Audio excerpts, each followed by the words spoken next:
Bismillahirrahmanirrahim. Assalamualaikum warahmatullahi wabarakatuh. Alhamdulillahi rabbil alamin.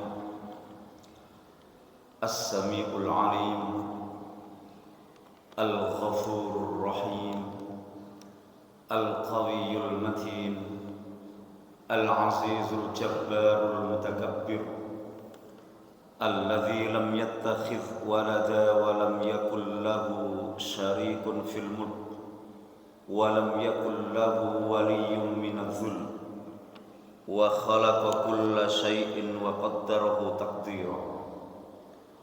اللهم صل على محمد وعلى آل محمد كما صليت على إبراهيم وعلى آل إبراهيم وبارك على محمد وعلى آل محمد كما باركت على إبراهيم وعلى آل إبراهيم في العالمين إنك حميد مجيد. سبحانك لا علم لنا إلا ما علمتنا إنك أنت العليم الحكيم. رب اشرح لي صدري ويسر لي أمري واحلل عقدة من لساني يفقهوا قولي. Jamaah salat subuh Masjid At-Taqwa yang dimuliakan oleh Allah Subhanahu wa ta'ala, kita mengharap kepada Allah Subhanahu wa ta'ala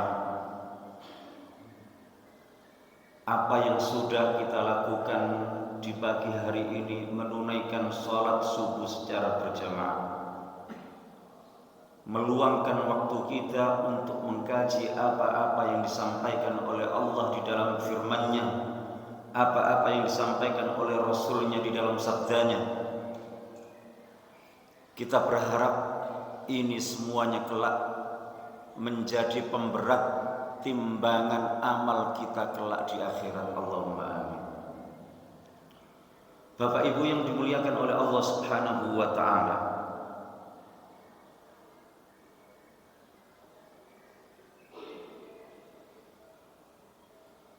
sekarang ini kita kalau kalender Masehi berada di bulan Juli. Artinya bagi anak-anak kita, baik itu yang akan memasuki universitas, sudah keluar pengumumannya mana-mana yang diterima di kampus negeri, mana-mana yang tidak diterima. Terkadang dari pihak orang tua ataupun wali, sering kita ini merasa kecewa tatkala anak kita tidak diterima di kampus negeri untuk mempelajari disiplin keilmuan yang sifatnya modern ataupun keduniaan. Akhirnya yang menjadi solusi banting setir ke kampus-kampus untuk mempelajari ilmu agama, ataupun ke ma'had-ma'had yang mengajarkan ilmu agama. Dari situ kita bisa menyimpulkan terkadang banyak orang mempelajari ilmu agama itu hanya karena tidak diterima di kampus negeri.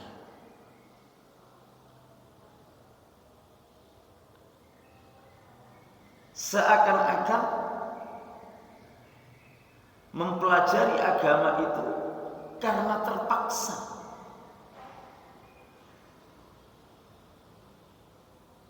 Padahal di dalam sabdanya Rasulullah sallallahu alaihi wasallam menyampaikan, man yuridillahu bihi khairan yufaqqihhu fiddin. Barang siapa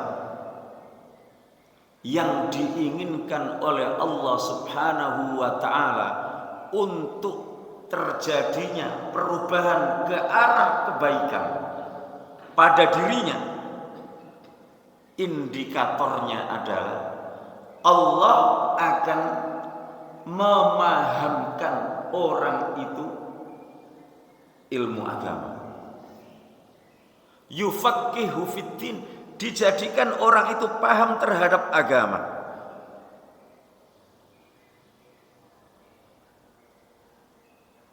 Entah itu modelnya Allah memberikan kesempatan orang itu untuk belajar.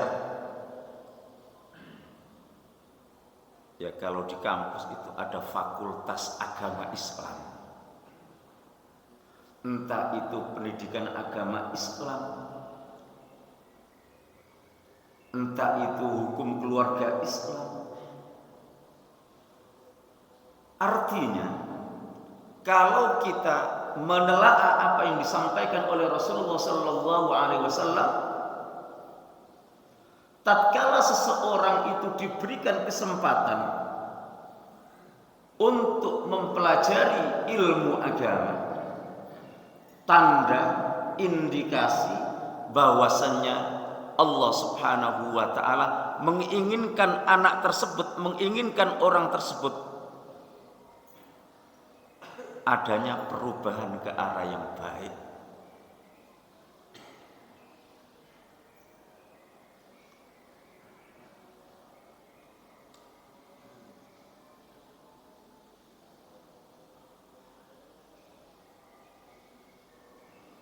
Tahun kemarin saya mendapatkan beberapa informasi, istilahnya curhatan dari jamaah yang jamaah Masjid Mujahidin Perak. Di antara mereka cerita, Ustaz, ada anak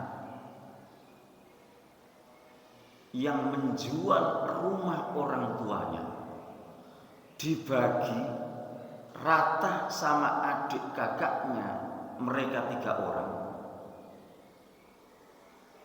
Kemudian bapaknya yang sudah sepuh ditaruh di panti jompo.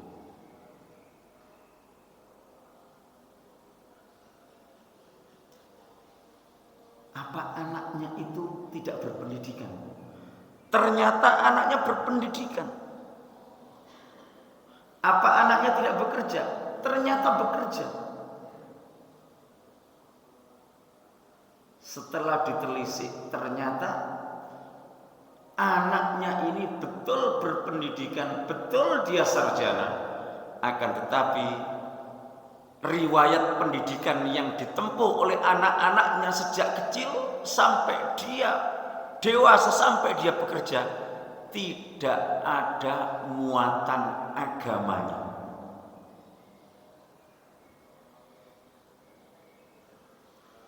Di sini tatkala seorang ayah dikirim oleh anaknya ke panti jompo, itu bukan murni kesalahan anaknya. Akan tetapi terlibat di sana orang tua. Kenapa dulu tidak memahamkan anaknya, tidak mengajarkan anaknya ilmu agama, sehingga anak itu mempunyai pemahaman yang baik dan tidak akan menterlantarkan orang tua dengan menitipkannya di panti jompo. Ini patut untuk kita jadikan pelajaran penting.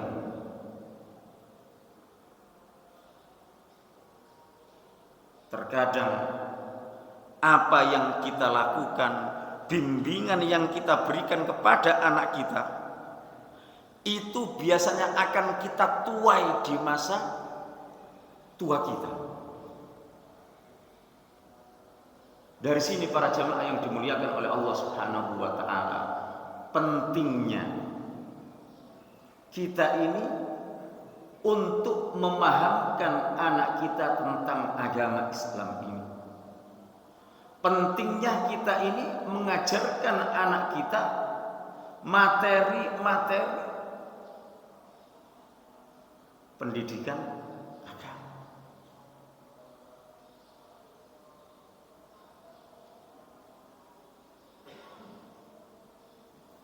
Jadi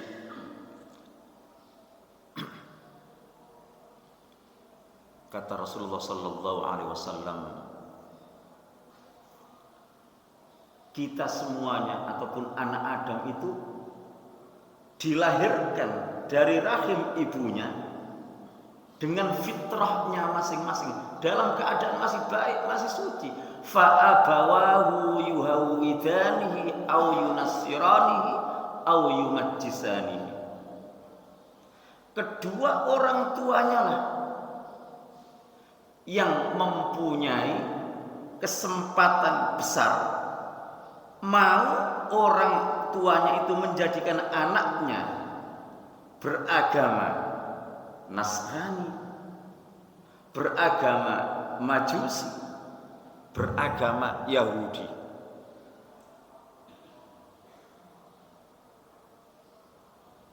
Kalau anak itu tidak kita kenalkan agama, maka dia tidak akan paham agama. Fungsinya orang tua bukan memaksa anak, akan tetapi membimbing. Jangan kita terpengaruh dengan konsep yang terkadang datangnya dari luar Islam, dibawa oleh orang-orang sekuler, dimasukkan pada institusi lembaga-lembaga pendidikan, disampaikan kepada para pengajar ataupun guru-gurunya ataupun orang tuanya. Anak itu jangan dipaksa untuk belajar, berikan kebebasan sendiri. Memang ada waktunya, ada usianya anak itu untuk diberikan pilihan. Tatkala sang anak itu mampu untuk memilih dan sudah bisa memetakan mana yang baik, mana yang buruk. Tapi kalau kita melihat anak kita ini agamanya belum baik, sementara umurnya sudah dewasa, maka kita selaku orang tua inilah yang harus membimbing. Nak, kamu belajar ini, kamu belajar ini, kamu belajar ini.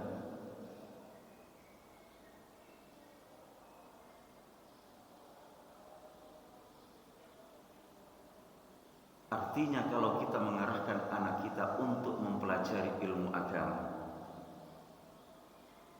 mudah-mudahan kebaikan yang kita arahkan kepada anak kita akan kita tuai kapan? Di masa kita ini sudah tidak lagi mampu untuk bekerja. Anak kita itu menjadi anak yang taat, anak yang memegang teguh prinsip-prinsip agama.